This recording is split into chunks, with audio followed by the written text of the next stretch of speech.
Your Partner in Success Radio is a free business podcast with host Denise Griffitts.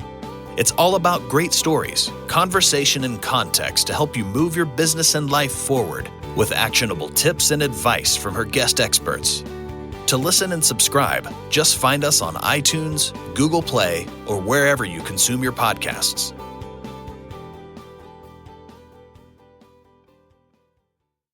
Welcome to Your Partner in Success Radio. I am your host, Denise Griffitts, and this podcast has been bringing you conversations with authors, entrepreneurs, mentors, and business leaders for more than 17 years. And we're honored to be ranked in the top 1.5% of podcasts worldwide. And my guest today is Mitch Weisburgh. Now, Mitch is an entrepreneur, educator, and author who he spent decades helping people and organizations move past obstacles and unlock their potential. He has co-founded businesses, advised schools and nonprofits, and built communities around learning and growth. But before we dive into that, this episode is sponsored by Damon Limby. He is the CEO of Learnit, L-E-R-N-I-T, and the author of the Learn It All Leader series. And Damon deeply believes, that curiosity, humility, and continuous growth are the keys to effective leadership. Through Learn It, he helps organizations worldwide build skills that drive both individual and team success. And you can find his books, The Learn It All Leader, Mindset, Traits, and Tools, and The Learn It All Leader, Leading with Confidence in the Face of Uncertainty, wherever books are sold. So go find Damon. You can learn a lot from him. Just visit learnit.com.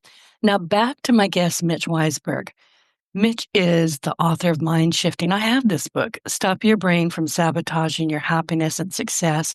And I wanted to note, I think I just did, that this book is sitting right here on my desk today because it's one of the topics we'll be exploring together. Mitch also has a new book on the way, Conflict and Collaboration, MindShifting with Mitch, Volume 3. And that book is going to be released in November 25, and I'm waiting for that to land on my desk as well. So through his work, Mitch continues to write, teach, and mentor while building a vibrant community. Excuse me, I'm losing my voice a bit. A vibrant community around mind shifting. He'll explain that in just a bit. Empowering individuals and businesses alive to thrive. Mitch, welcome to Your Partner in Success Radio. And I have to ask you, how do you like to show up in the world? And what do you want most people to know about you and your work? So I guess how do I show up in the world? I'm just a normal person. So I just, you can walk by me on the street and you probably wouldn't even notice me. What thrills me the most is when I see somebody doing something that they never thought that they could do. And if I could have had a role in helping them do that, that's an additional plus. But I guess that would be how I show up in the world is kind of helping people or watching people succeed at things very often that they never thought they had the ability to do. Exactly. And listen, we know each other. We've worked together. You're a sponsor on this podcast, and I have your book, and I'm going to be doing what I can to help you with the next book, getting it out into the world. So I don't want to wax eloquent here, but I like you. I think you're Thank you. I think you're a great person, and I love mind shifting. You would not believe how many times I've gone through that book or gone through your course and gone, I'll be darned. It's it's interesting that you bring that up because, for a long time, I ran businesses or I advised businesses, and I moved into the education space probably in 2003, 2004, with the idea that, education could be the mechanism where we take kids and give them this huge step up to be able to lead wonderful lives. And at the time, I was thinking, and technology could do this. So that was my focus from, say, 2003 or 2004, say, up through 2020, 2021. But around 2017, I was thinking, I've been in this field for 15 years, and education was failing kids when I got into this, and education is still failing kids. Kids uh, aren't ready for life, for family or business or careers any more in 2000 today than they were in 2002, 2003. So all this work that I've been doing so far, it's like I don't think I'm having the effect that I want to. And at the same time I was feeling that, I get this email from a university in Niger, as it turns out, not Nigeria, but Niger. And the email says, as an education technology executive, could you talk to our undergraduates about education technology? And I'm thinking, you know something? That's not what they need. That's not really going to help them. So I emailed back and I said, you know what kids really should be learning today is how do successful people make sense of situations and stay motivated and engaged until they succeed. And that ability to make sense of situations is something that we don't teach in schools, but we should. And then they got back to me and they said, wow, that's an interesting take. You want to come out here and teach the course for a semester? And I'm like, I don't think that I really want to teach this for a semester, but I could teach a 2-day workshop on this. And they said, well, could you teach 2? So, so we agreed in June, July 2017 that I would fly out to Niger in February of 2018, and I would teach these 2-day workshops on how to make sense of situations in order to be ultimately successful. And then it was like, Mitch, how are you going to do this? I'd never taught something like that before. I certainly taught a lot about technology. I taught sales. I taught management. I taught problem solving, but I'd never taught sense making or mind shifting before.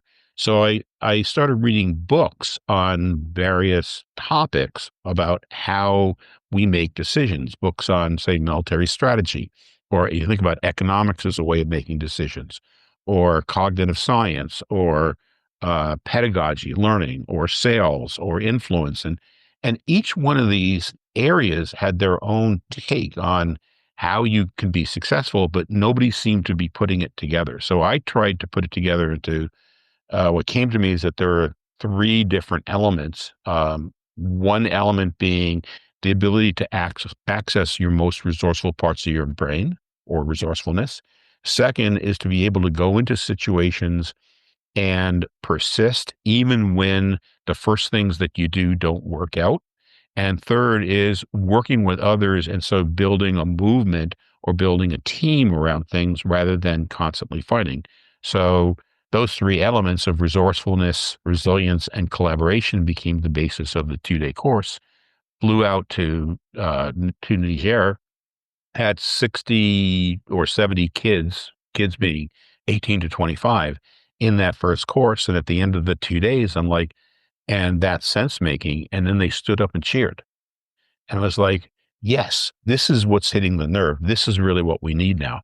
And since 2018, I really gravitated from advising on education technology and education in general to um, how do we build a critical mass of people in this country and around the world who understand how to be resourceful, resilient, and collaborative. So first of all, they can live better lives and accomplish more and be happier. And second of all, that we start working through all these planetary issues and societal issues that we face that currently we're just fighting over. And so that's what I'm doing. And I have to tell you in the preface, and I'm going to read it because I haven't really figured out how to condense it, but you said your wife suggested that your preface be on your history of often being a little bit ahead of your time. And she said you always come up with ideas and most people don't listen. But then a few years later, those ideas become mainstream. And mind shifting is one of those great ideas. So let's talk about mind shifting. You have developed this, and thank you to your wife. That was lovely. Right. You developed this framework called mind shifting. And when you and I first spoke, I remember saying, what is mind shifting? And you explained it, but can you explain what that really means in practice and how it helps people move from being stuck, which happens to us every day? If anybody says, Yep. I'm not stuck, you're stuck. If you're an entrepreneur, I'm going to tell you right now, you're stuck multiple times a day. So just pay attention to write it down. Mm. But how does it help you move from being stuck to moving forward multiple times a day or even just once or whatever it takes? So there's the three elements of mind shifting, and mind shifting is kind of a made up word, and sense making was kind of a made up word. It's not like we use those terms every day, but the first part of mind shifting is to understand that the way we react to things as human beings is first using our survival instincts, the parts of our mind that first evolved with the first organisms that were capable of movement, and scientists, call those parts of the brain the limbic brain, the limbic parts of the brain, or your survival brain, or your lizard brain, and those parts of the brain developed so that the organism could survive.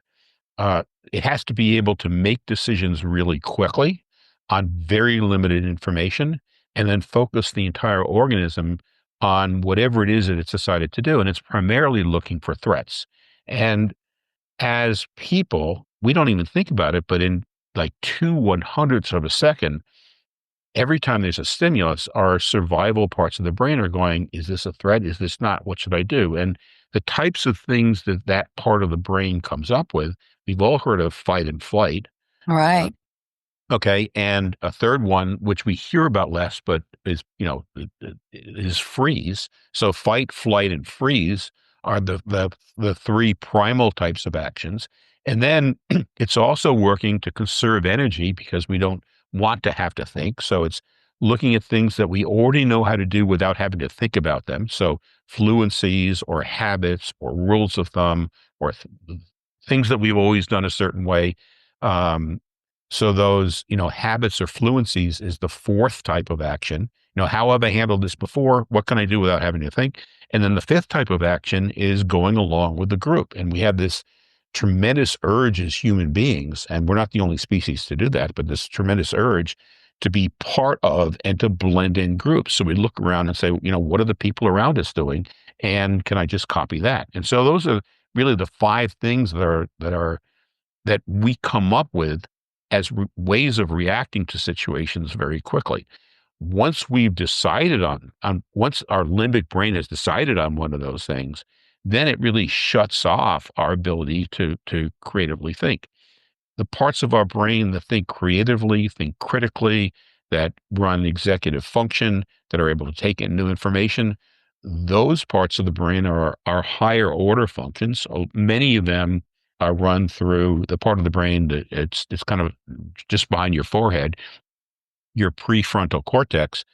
That part of the brain wakes up in 2 to 3 seconds.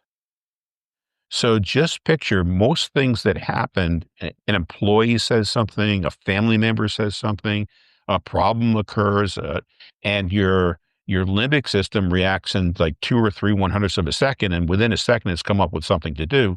Then your higher order parts of the brain wake up, but your limbic part of the brain has already decided what to do. So it says, something, you don't have to take in any information, just focus on this, come up with a rationalization why this exists.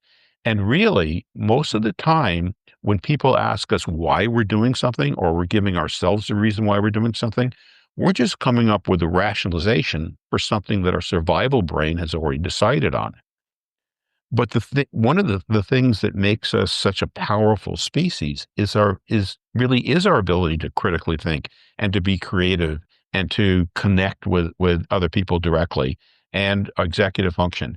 And those capabilities really only work when our limbic part of the brain is calmed down. So the first element in mind shifting is to be able to is this resourcefulness, which is the ability, first of all, to understand how our limbic brain and our prefrontal cortex both work. Second, to recognize when we're in a limbic mode, which most of us most of us just regard that as reality, but what's happening is really stories that we're telling ourselves. Mm-hmm. So recognize when our limbic system is active.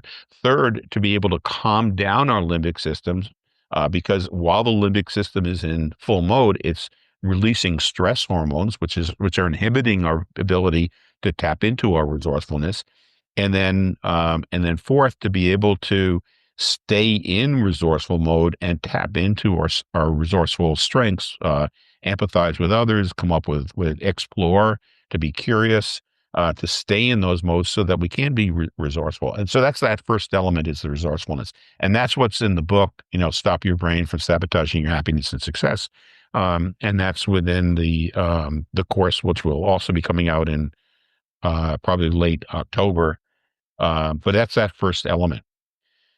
Then the second element of mind shifting is how we react to situations. And the issue is that, partially because of our limbic brains, but when something happens, we have this, I guess, automatic reaction that there's going to be one right way of handling it.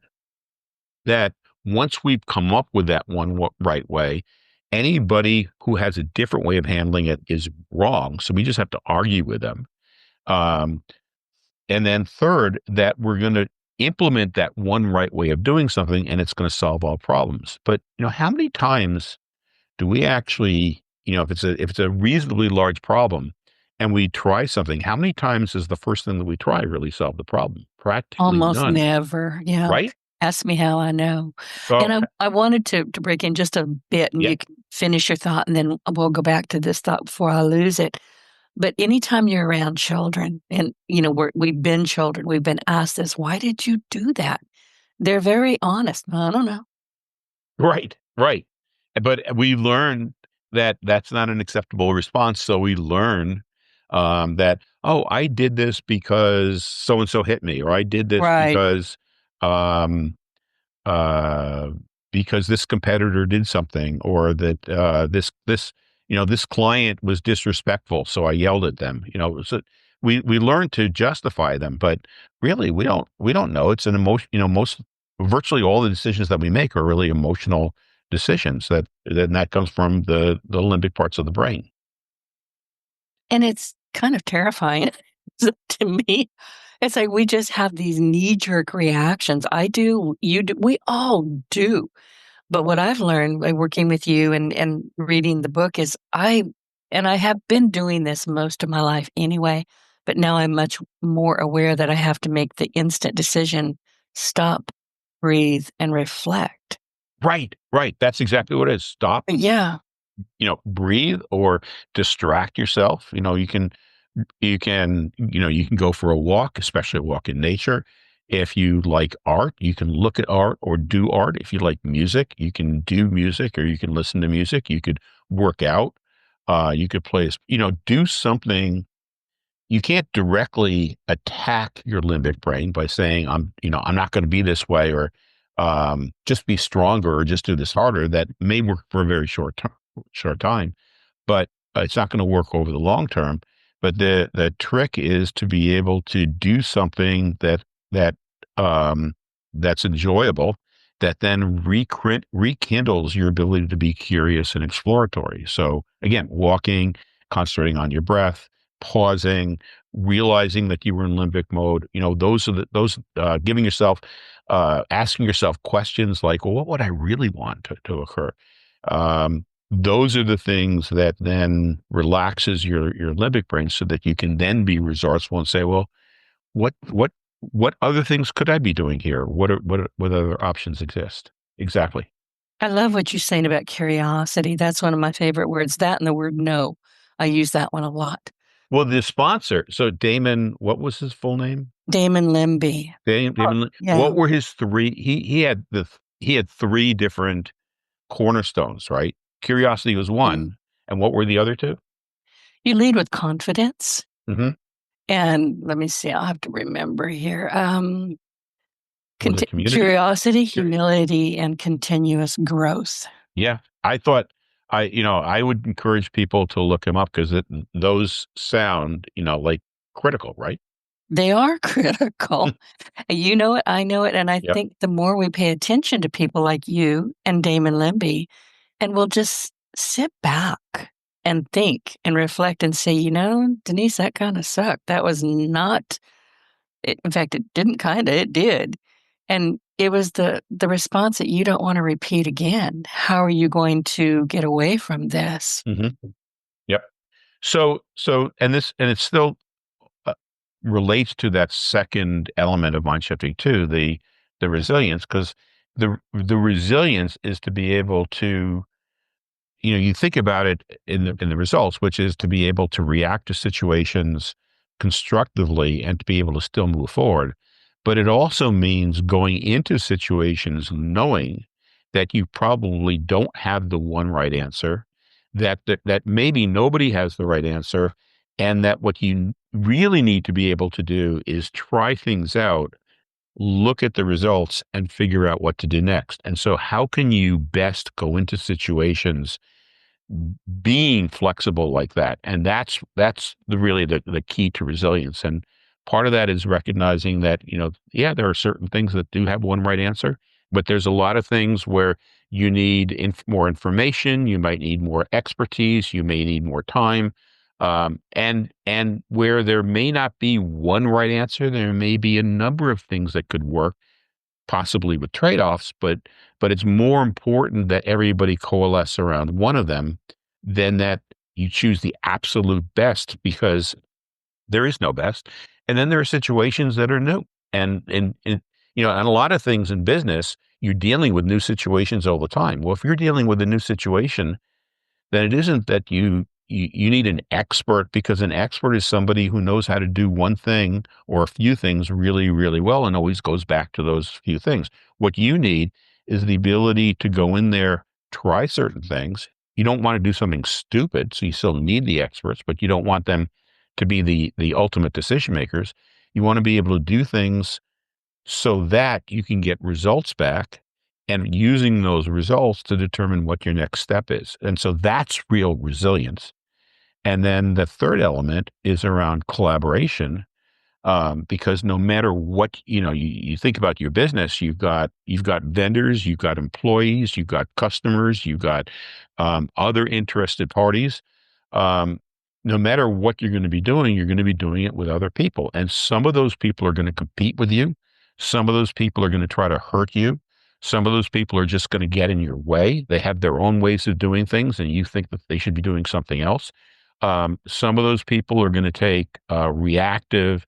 Uh, I guess they're going to be very reactive to the things that you say, and they're going to try to fight against them because you triggered them. Some of those people you're going to dislike, but with all of that, somehow or other, you still have to find a way of moving forward, probably with these other people.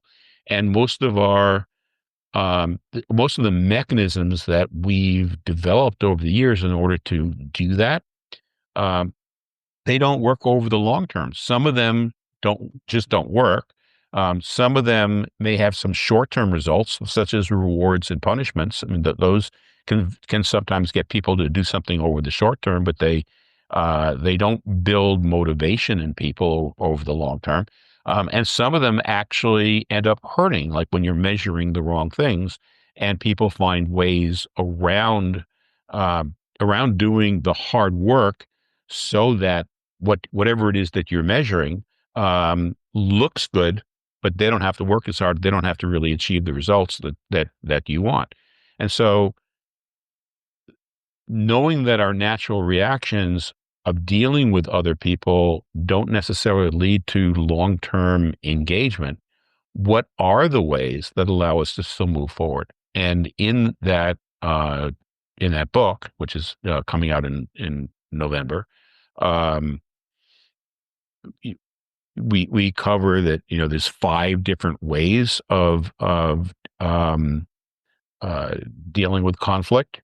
And within those 5 different ways, for most of them, we can be dealing with them limbically, like from anger or uh, from anxiety, or we could be dealing with them from resourcefulness. So dealing with, the 5 different ways of handling conflict, and then ways of phrasing things where people are actually convincing themselves that they want to go along, ways of criticizing people where they welcome the feedback rather than fearing the criticism, and ways of phrasing things so that people don't take a "I'm right, you're wrong" stance. So pulling all those things together so that the whole way we're communicating with people is building people to move forward, even if they disagree with you, even if they're trying to oppose you. There's ways of phrasing things and talking with people so that you can move forward anyhow. And just imagine if we had a world where people could tap into their resourceful frames of mind, no matter what was going on. If people could react to situations in ways that they could be resilient, even when things go wrong. And if people could work with others, even if they didn't like them or the others initially were trying to oppose them, but find ways of working together anyhow, wouldn't people be accomplishing a lot more, and wouldn't people be a lot happier in their lives?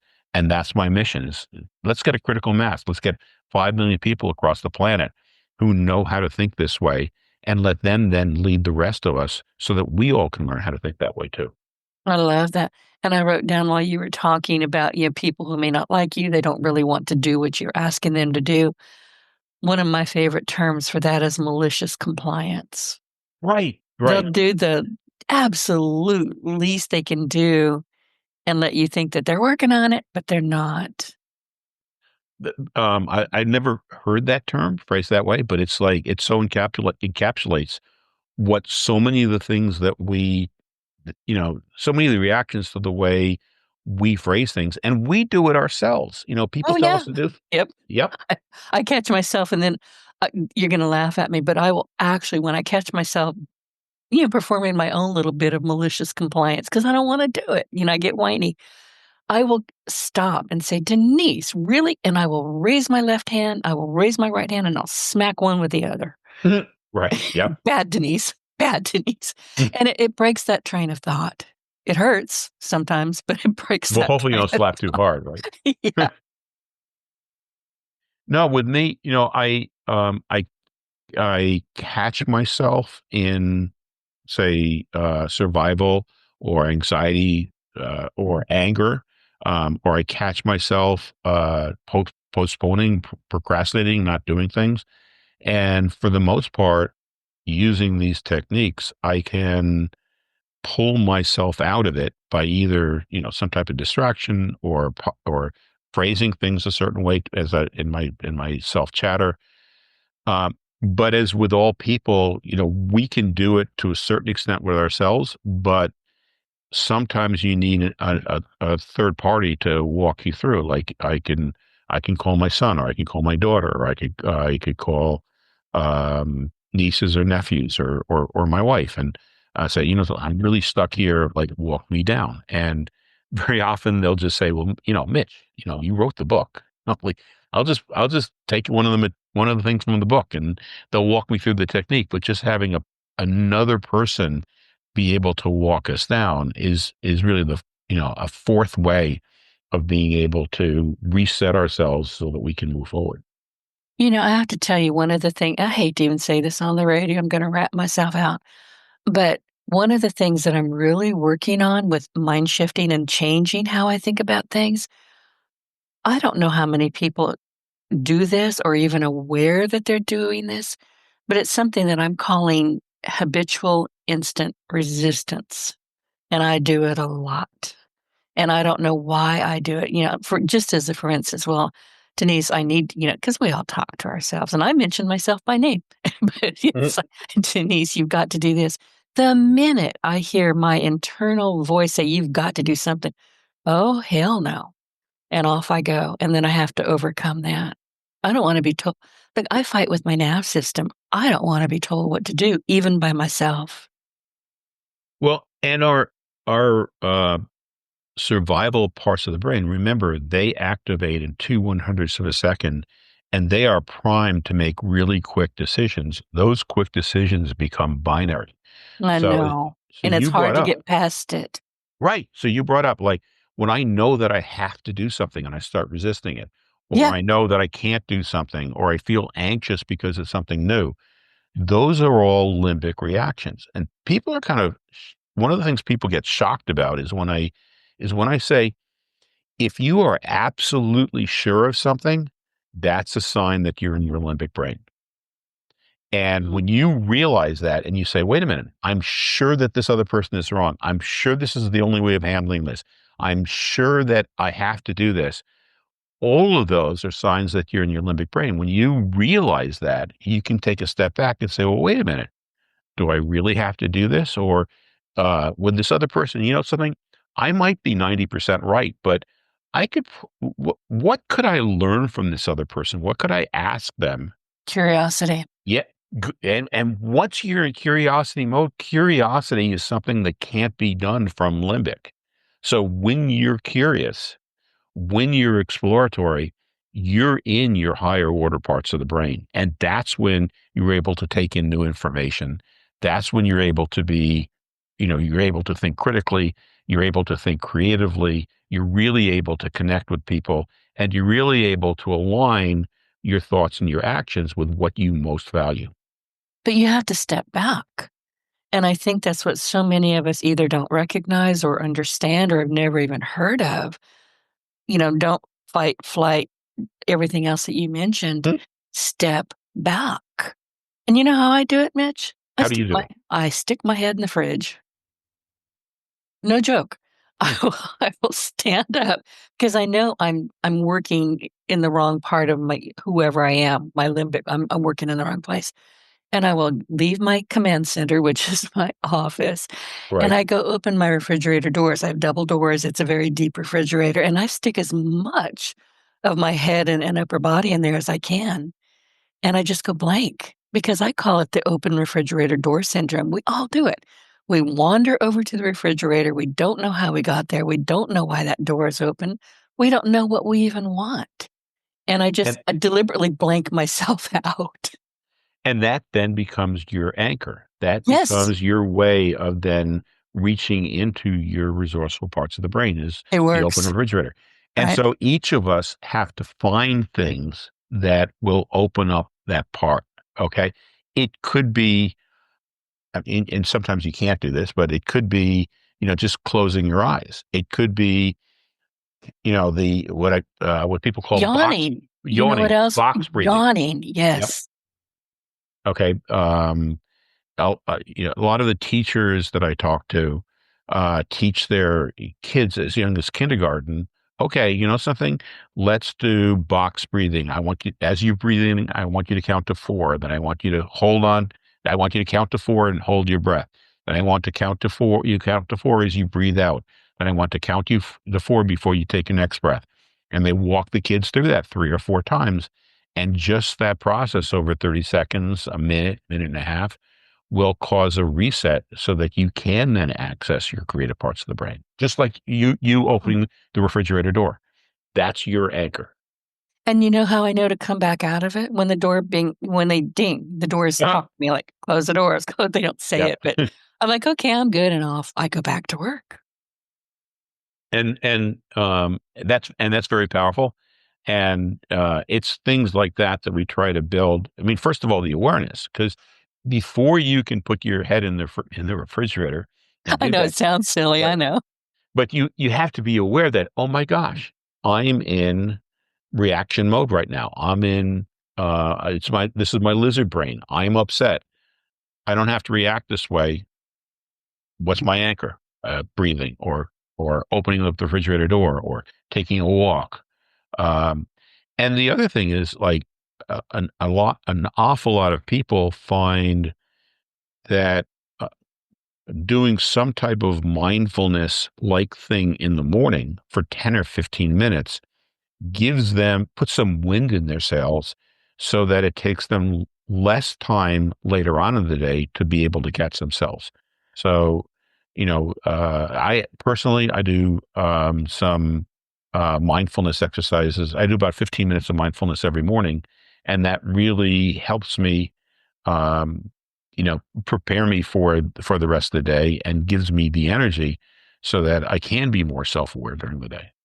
I'm guessing that gratitude is one of those practices. Oh, gratitude. Yeah, It's hard to stay angry when you're thinking about what your blessings are, right? absolutely. I do it morning and night. And I wanted to share this with you. I don't know if I ever have, and I've said it on this show before, but I don't sleep a whole lot. It's never been natural to me. In fact, I get a little ticked off when I have to go to sleep because that cuts into my reading time. I'd rather read than do almost anything.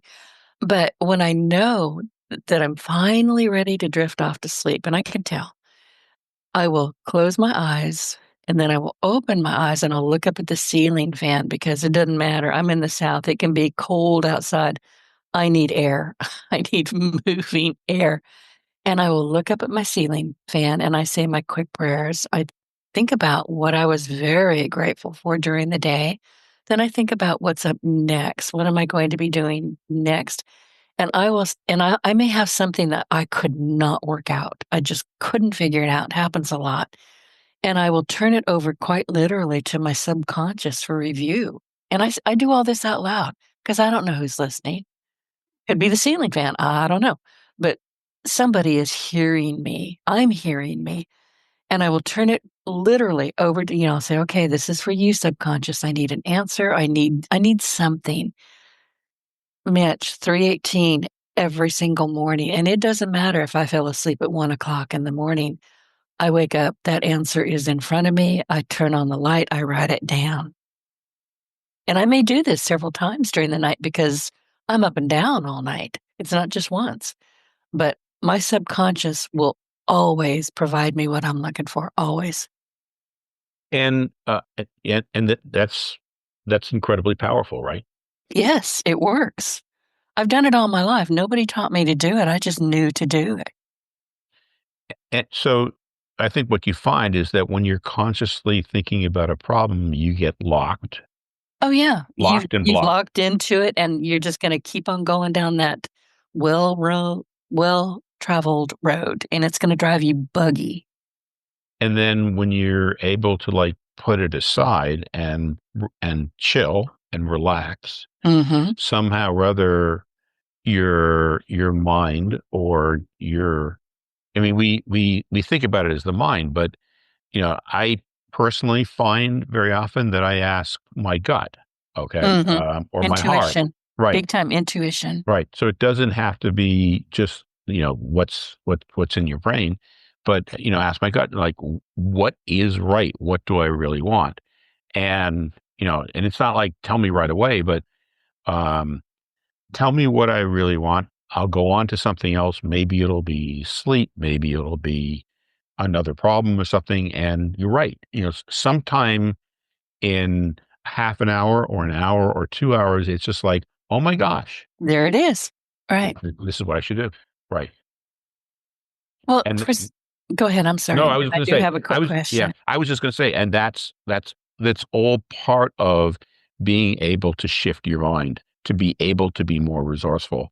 And those are I don't understand why in the past we haven't taught these skills to people, because there's research out there that shows how effective that they are. Your question. Well, practical application for someone listening right now who feels stuck, maybe in their business or in life, Mhm. can you walk us through what the process of shifting into a more resourceful state actually looks like? Well, so there's about 50 different techniques that are in the book. One of the early techniques is um, starting off with thinking about something that you know that you can't do. And so when you think about something that that you want to do, or you think that you should be doing, um, and you know that you can't do it, it's like, first of all, is how do you know that you can't do it? And it's probably some type of feeling and or this voice that says, I can't do this. Now, as soon as you have that voice or that feeling, y- your your limbic parts of the brain are sending these stress hormones into the rest of your brain. They're flooding your brain, and they're limiting your ability come up with anything else because you're going to be focused on, I can't do this and the explanation. But what happens if you think about whatever it is that you know that you can't do?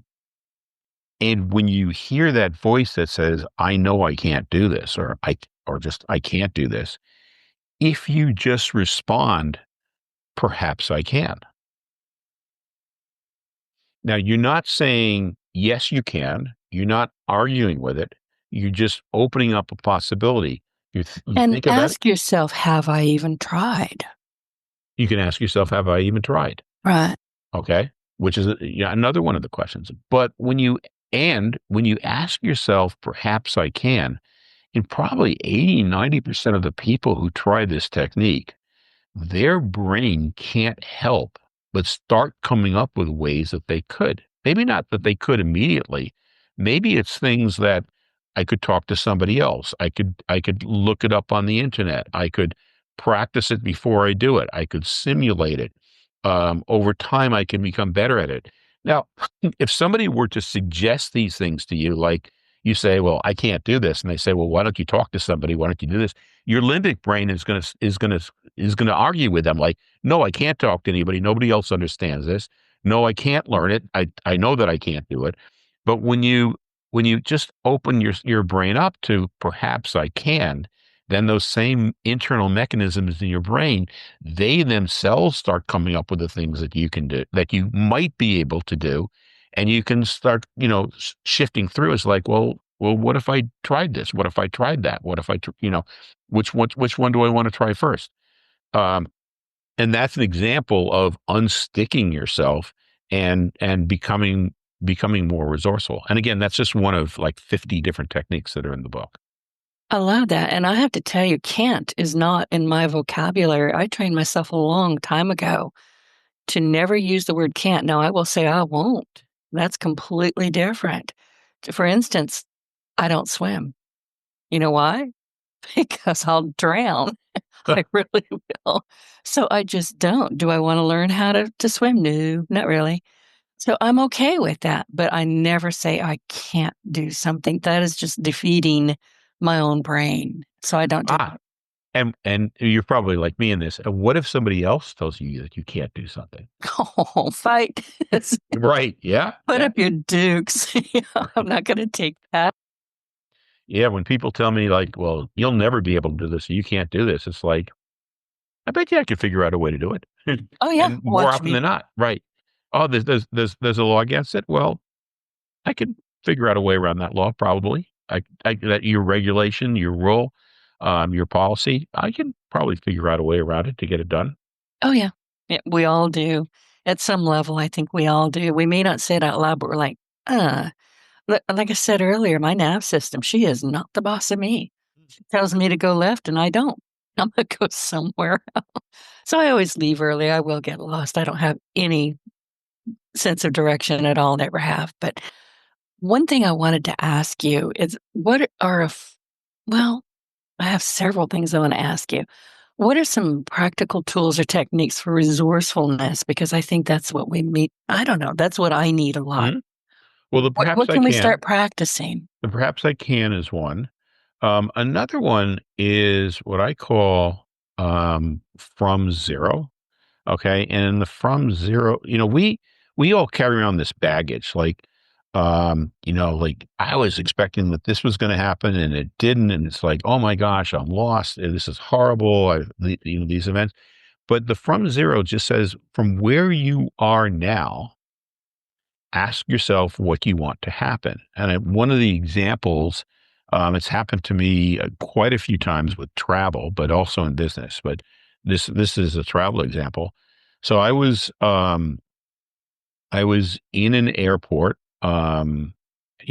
outside of the country, and uh, I needed to, I was taking a flight to another country, and there's a flight every hour, but they had scheduled me at the last minute on a flight that was 7 hours away. And I'm like, no, I'm in this tiny airport. You're telling me and my family that we have to wait here for 7 hours when there's a flight every hour, and you start arguing with them, and then they start arguing back, and then it just like it hit me. It's like, okay, let me use this from zero. Okay, so right now I'm in this small airport in this location that I've never been to. I have 7 hours in front of me. There's no lounges or anything. What is it that I could do that would be that I would enjoy, that everybody would enjoy? And what dawned on me at that point is, well, you know something? We've never been to the city before. Yeah, go Why be a don't we tourist. That's the why first don't thing we that find came into my yeah, head. why don't we just find somebody who could do a walking tour of the city? So, went around, found this person who could give us a walking tour of the city. It was a boat ride from the airport to the city. We get in the city, we get a walking tour, we get breakfast in the city, we find out, this historical places, the marketplace, what the schools were like, what the businesses are like, what the culture is like, and we come back and everybody has a wonderful time and eats up most of the time that we needed to eat up. And then on top of it all, we get back to the airport and we find that the security lines are 2 hours long to get through. And this tour guide says, I know all the guys here. He says, just follow me. So we go around the security lines and he gets to the security person. He says, these are friends of mine. Can you just let them through? And the guy says, sure. So we just walked through security. We didn't have to wait in the 2 hour lines. We checked in. We waited the hour before boarding for our flight. We got on the flight and then we flew to the next country. But it's like, we could have, like, you're so messed up because you're thinking like these people are just being completely uncooperative. They could get me on another flight. What's wrong with them? Why does this always happen to me? All these blame stuff that we go through. It's like, no, it's something from zero. Here's the situation. From this situation, what would I really like to happen? And then that opens your mind up to look at other possibilities. So It that's another technique. it does. And I had a similar thing happen some years ago in an airport. Our planes were grounded because of ice in Southwest Louisiana, believe it or not. But it happens. When it gets cold here, it gets bitter to the bone cold. And I was watching people just berate, the people behind the counters, and I was saying, "Why? That's not going to get them anything, and I'm not going to behave like that." So I just said, "Well, listen, tell me what I need to do, how long we're going to be here, and I'll make arrangements." And I thought the people behind the counter were just going to cry because they were being so poorly treated. So then I gathered up a bunch of people and I said, "Listen, we can rent a car." Well, it turned out we couldn't because they were already taken. Or we can unpack our groceries and have a party, which is what we Right. did. Yep. Yep. You're always carrying food. I had San Francisco sourdough in my bag, and we had a party on some of these, what do they call them? The racks that you haul your luggage in. We had a Hmm. good time. Then when we got back home, it's 4 in the morning. We were not bitter or unhappy. We'd had a good time. Right. There's a certain perspective where no matter what happens, you look for, what did I learn or what can I learn? Right. Okay. Or what did I practice or what can I practice? Or what can I do now that would make me feel better? And And what maybe, am I never going to do? and what Observe am I other never going to do? people. Right. And then just another one. I don't know if you know the name, David Goggins. I do. I Okay. absolutely do.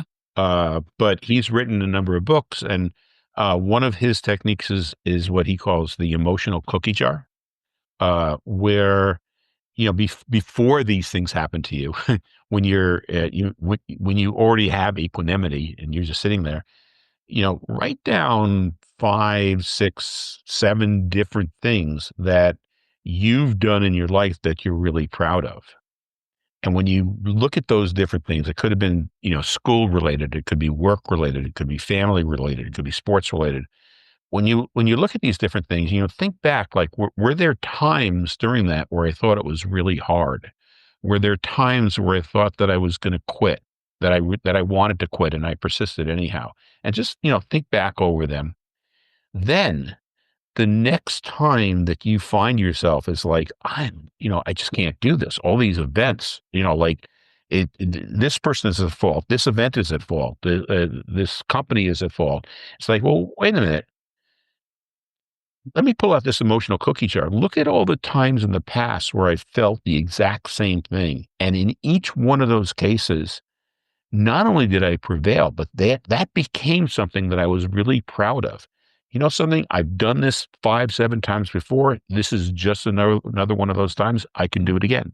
Okay. And then when you do it, that becomes the next thing that goes into your emotional cookie jar. So being able to have that handy list of the things where you've overcome adversity in the past and you've succeeded, and be able to pull that out the next time that you feel that things aren't going your way. That's another one of the mind shifting techniques. And that gets you out of, that instant, I'm not going to do it, resistance. It gets you away from that. Yep. And it gets you away from the blaming yourself or blaming the circumstances or blaming somebody else. It gets you into, oh, you know something? I've done this before. This is just life. There's always obstacles. And you know something? When I overcome an obstacle, that's when I feel most proud of myself. This is just an obstacle. I can do it again. Absolutely. And you have worked with both individuals and organizations. So can you share a story or an example where mind shifting made a notable difference in how a team or a business moved forward? As you were talking, it's more of this happens to be more of a personal approach, although I've seen it in businesses and organizations where they were stuck also. But here's a situation where some women, well, one of the women who was taking one of the courses, she had a friend who was getting out of an abusive relationship. And so she and another friend were going to go over on a Saturday and they were going to bring her to a safe place. And they'd given her a list of things to do. And so they'd given her, pack up, be ready to go, all these different things. They show up at this woman's house and she hadn't done any of the things that are on the list. And so these other two women, it's like, what's going through their heads is, we're giving up a Saturday morning to help her. And she didn't even do the least bit of work in order to prepare.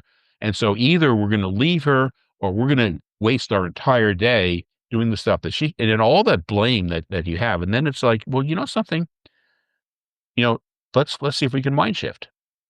Did they ask her why she wasn't taking care of herself? I have to know.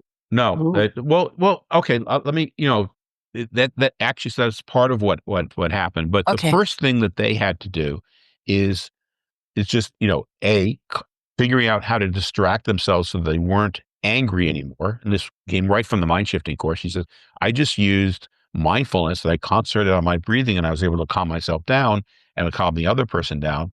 And then as we talked about it, it's like, well, of course she couldn't do these things. She was so busy trying to, avoid being beaten. She was trying to protect her kids. She was trying to get her kids off to school. She was so busy trying to manage her day to day that of course she couldn't do these things. But what's the most important thing to us? The most important thing to us is that we take this friend who who needs to get away and get her into a place where she can be safe and she and her kids can live a good life. And with that, and how good will we feel if we take a Saturday and we give her a start to a new life? And by reframing it as we're going to take our friend and we're going to give her a start to a whole new life, they change from blame and everything. And so the three of them work together to get all these things done, get her out of her one location and into another location where she could be safe. And they all felt great about it. And they felt it was a great investment of the Saturday. And, that's what you do in mind shifting is you change your whole reaction to an event to something that is going to be helpful and move you forward rather than something where you're blaming or you're judging and you're not doing. And I'm guessing that this poor woman was just absolutely afraid for herself, afraid for her life. And she was I wouldn't even call it panic mode. She was probably feeling a great deal of paralysis. Exactly. Yep. She was paralyzed and she, out of fear and anxiety and all the stuff that she had to do. And, this list was a nice to do, but surviving was a thing that she had to do. And so she was just surviving. And that makes sense. Listen, we are running out of time. We've got about 5 more minutes, but I know your new book, Conflict and Collaboration, Mind Shifting with Mitch, Volume 3. Mhm. How does this build on what you've introduced in Mind Shifting, and what will readers learn about working through challenges together?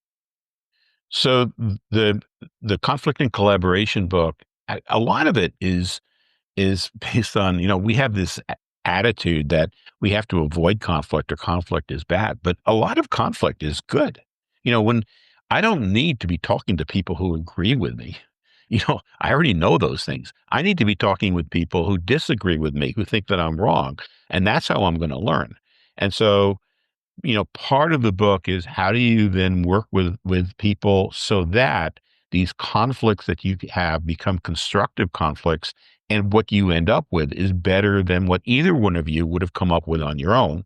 And part of it is how do you phrase things in a way that don't provoke fight and flight in the people that you're talking to, and how do you react in ways so that when people say things which would have triggered you in the past, you can say, "Oh, here's something that would have triggered me in the past, but I don't have to react limbically. I can stay in up mode, and I can try to respond with empathy." And so it's the skills to be able to first of all manage yourself so that you stay in resourceful mode despite the things that other people do. And second of all, then how do you establish a connection with those other people who are either trying to harm you, or they're trying to disagree with you, or they're not doing what you think that they should do. And then next, how do you then move forward to come up with things and do things so that, so that goals can be met? And it doesn't necessarily mean that you're always trying to compromise, or you're always trying to come up with, to do new things. Sometimes you're the one who has to make the decision, but you can make the decision and you can communicate that in a way that other people can accept, or you can do it in a way that triggers them to be angry. And, how do you phrase it? And it's not just the words, but how do you evoke your own, emotional well-being, so that when you come across as somebody who's basically trying to be helpful, and also understand that you're the one who has to make the decision, and this is what you all have to do. So those are some of the things that are covered in the conflict and collaboration book. Can't wait to read it. Mitch, thank you so much for being with me here today. And at the end of the day, what do you want people to walk away with, whether it's mind shifting, your new book, or simply hearing you speak or taking the course? What would you like people to know about you? Well, the first thing is I'd like what people to know about themselves is that they can be more successful and happier and more inspirational by having these techniques. And you can get them from me, but I got these from other people. So you can get these techniques from other people as well. If you want to try to get them from me, then you can find out about the books and the courses from my website, which is mindshiftingwithmitch.com. And there's a link in that website also to a newsletter if if you want to receive like weekly email from me about tips about mind shifting. But mindshiftingwithmitch.com, there's links to the books. If the second book isn't out yet, you could be part of the pre-launch team by going to the website, and there's a link to get an advanced reader copy of the book. If the book is out, there'll be a link to purchase it on Amazon. It will be available in print. It'll be available on Kindle, and it will be available as an audiobook as well. Great. And I have that. I have the book. So, well, the pre-copy. So I've been working my way through that. Well, listen, everybody, today's conversation with Mitch Weisburgh reminded us, I'm hiccuping, reminded us how often our own brains get in the way of happiness and success, and how the practice of mind shifting, I love that word, can help us move from stuck to resourceful. And we explored practical tools that anyone can start using right away. And we heard how these ideas can make a real difference in real businesses and life, and got a preview of his upcoming book, excuse me, Conflict and Collaboration. Mitch, thank you so much for sharing your wisdom and experience with us. And to our audience, I appreciate you tuning into tuning into your Partner in Success Radio. So be sure to connect with Mitch. He gave you all the information you need to find him, to learn more about his work, and then join me again each week for more conversations with entrepreneurs, authors, and leaders who are making a difference. I'm Denise Griffitts, and thank you for listening, and I will see you every Monday, Wednesday, and Friday. Mitch, thank you again. Thank you, Denise. Get your voice heard. If you would like to launch your own far-reaching podcast, contact Denise Griffitts at yourofficeontheweb.com and go to the podcast tab.